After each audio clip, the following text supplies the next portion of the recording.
When you think of planning new content or adding new content to your website as a doctor, what do you think of?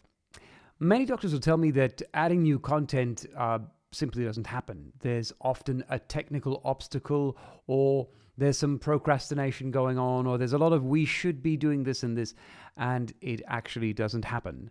In the best of cases, you may have a website that every now and then gets a bit of an update, a blog article, a new feature, or an extra section on a page, and that's great.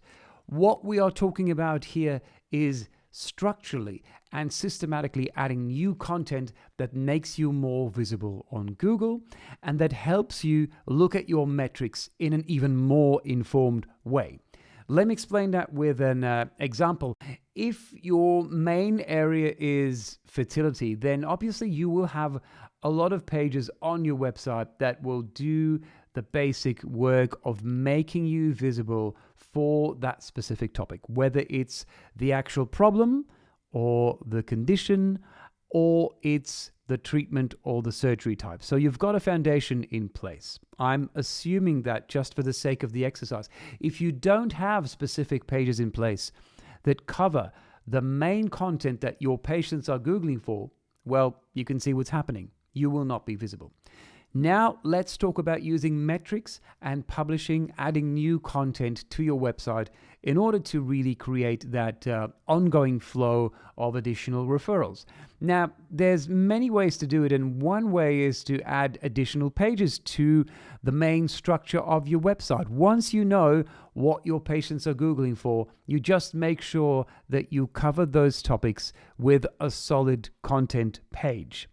It's not a quick fix. It's really editorial work by a team of medical journalists, by SEO experts, and people who know how to organize your information. You don't want just a boring piece of content on your website. You want it to look compelling.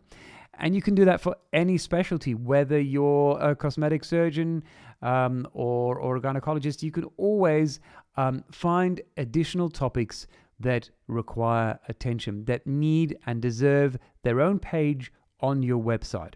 So that's an important aspect, adding new content. Now, you always want to make sure you start from the data. How visible are you for this topic? How important is the topic? Do you have a page on that topic already? And what additional page can you build around more keywords that support this topic on your website? That is how to look at adding new content on your website. If you're not totally clear, just book a free strategy session. We'll talk about your niche. We'll apply it to your specialty area, bring in some of the data, and then work together to make sure you understand how to add new content to your website.